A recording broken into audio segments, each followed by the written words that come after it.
चेहरा बाड़ी काहे चुनर में है छुपैले हो, जाने बोलत नइखे।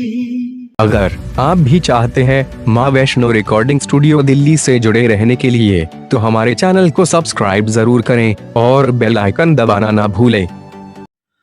नमस्ते प्रणाम, मैं हूं मनीष कुमार, राइटर, माँ वैष्णो रिकॉर्डिंग स्टूडियो दिल्ली से। जी हां दोस्तों, हमेशा उपस्थित होता रहता हूं कुछ ना कुछ कलाकारों को लेकर, कुछ ना कुछ खबरों को लेकर और कुछ ना कुछ स्टारों को लेकर। जी हां दोस्तों, तो हमेशा जिनको आप मेरे चैनल पे माँ वैष्णो रिकॉर्डिंग स्टूडियो दिल्ली के माध्यम से देखते रहते हैं और सुनते रहते हैं, हमारे छोटे भाई शशिलाल यादव। जी हाँ, आज के युवा स्टार हैं।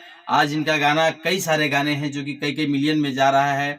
उज्जवल बाबू का बजाया हुआ म्यूजिक है और इनका गाया हुआ, इनकी आवाज में वो गाने सब है। इनके चैनल से, शशिलाल एंटरटेनमेंट से बहुत सारे चैनल है कि उससे रिलीज होता है और कई सारे कंपनियों से भी जो है गाना इनका, बाहर की अदर कंपनी है जो बड़ी बड़ी कंपनी है, वहां से भी इनका गाना जो है वो आता रहता है। तो दोस्तों, जैसे कि हमेशा मैं उपस्थित होता रहता हूं कुछ ना कुछ बातों को लेकर और हमेशा आप लोगों से कहता हूं कि हर वीडियो के बाद एक नए स्टार के साथ मैं उपस्थित होता रहूंगा और आप लोगों से रूबरू करवाता रहूंगा। बस आप लोग बने रहें, जुड़े रहें स्टूडियो के साथ में। तो आज हमारे समक्ष जो है बैठे हुए हैं भोजपुरी के युवा स्टार शशिलाल यादव। जी हाँ, शशिलाल यादव आज माँ वैष्णो रिकॉर्डिंग स्टूडियो में इनका 4-5 गाने का डमी हुआ है, उसका म्यूजिक अभी बनेगा, उसके बाद रिकॉर्डिंग भी होगा और फिर जानते हैं शशिलाल यादव जी से यहाँ की बातें।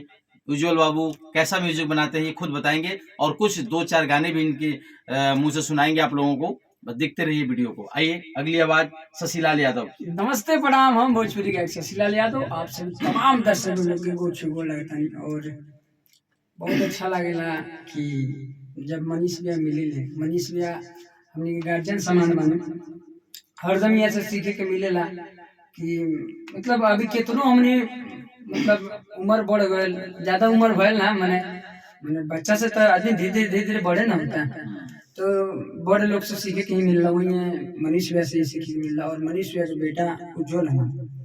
उज्जवल नाम छोटा बा और उम्र भी छोटा बा, लेकिन काम बहुत बड़ा बा। आप सब अभी ढोली जाए घाव हुई गाना आप सब सुन लो है, पेटवा में बेटवा, बहुत सारा गाना बा। गाना तो उतना नहीं भूली जानी अपने चैनल पे। चेहरा काहे बारू चुनर में छुपैले, जान बोलत नहीं खो, अभी बहुत सारा गाना, अनगिनत गाना अभी रक्षाबंधन के गाना होता है शशिलाल एंटरटेनमेंट में भी। उज्जवल के म्यूजिक के लिए सार के म्यूजिक, यशी फिल्म की बहुत सारा गाना के लिए बढ़े जावे और ये सारकी के गाना, फटाफट के आपके कौन कंपनी है, माँ जानकी के गाना के लिए बढ़ा है और बीट गन भोजपुरी टेलीट्यून CMS चलेला पंजाब के, वो कंपनी के गाना वायरल करके कुछ कंपनी लिया, वो कंपनी गाना और अपना DIC भोजपुरी के गाना, DIC गाना हम कंटिन्यू अभी करता नहीं। और एक गाना उज्जवल के कह रहे हैं आप सबके हम सुनावे के थोड़ा सा। जैसे ऐसे बाकी लड़की के शादी होता और ओकर जो बॉयफ्रेंड बा, दूसरा लड़का शादी होता, ओकर बॉयफ्रेंड गाँव के ही बॉयफ्रेंड बा, तो थोड़ा सा बगल में अपन सुख मनावता कि हमरा मतलब गर्लफ्रेंड के शादी होता। तो एक वो लड़की के सहेली आके बोलती है कि तुम्हारा गर्लफ्रेंड के शादी होता कि आज चल जाइए। ये टाइप के सिचुएशन में वो लड़की जहर खा लगी है घरे में ही, मारो में आवे से पहले। उसके बाद लड़की मर गई, फिर हम जाते नहीं गाना में, तो गाना ऐसे चेहरा बाड़ी काहे चुनर में है छुपैले हो, जाने बोलत नइखे। चेहरा बाड़ी काहे चुनर में है छुपैले हो, जाने बोलत नइखे।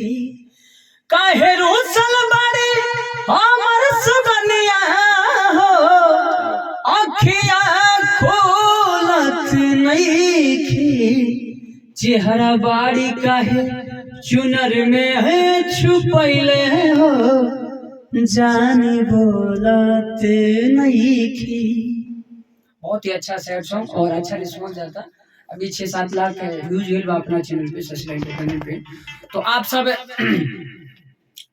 सचला एंटरटेनमेंट के भी और तमाम कंपनियन से हमारे गाना होता, सभी चैनल के सब्सक्राइब करी और माँ वैष्णो जब ना ये वीडियो के देखा था आप सभी चैनल पे, ये चैनल के भी सब्सक्राइब करी और प्यार आशीर्वाद जैसे आप सब सभी कलाकार के रही वैसे हमरों पे बने रहे, उज्जवल बाबू पे बने रहे। उज्जवल बहुत ही अच्छा देखा होगा, उम्र कम वाले की काम बहुत ज्यादा बा और हमने सब क्यों आके गाई ले हैं, ऐसे गाई ले कि देखिए कलाकार प्यार के भूखा क्यों भी कलाकार के देखिए अगर क्यों प्यार से बोल दे तो कलाकार का से का ना कर दी, जितना ओकरा पावर बा जितना ओकरा क्षमता बा, तो कलाकार और प्यार ही मनीष भैया से मिलेला और मनीष भैया के भाई भाभी बानी जी स्मिता भाभी वहाँ से मिलेला। ये सब अपन फैमिली के जैसे नहीं लगे कि हाँ अपना घरे आयल बनी और स्टूडियो यहाँ के दू गो स्टूडियो बा, तो एगो स्टूडियो ही मतलब थोड़ा सा ज्यादा शेड्यूल होने रहेला तो के चलते इन्हें हमने यहाँ के रिकॉर्ड करे नहीं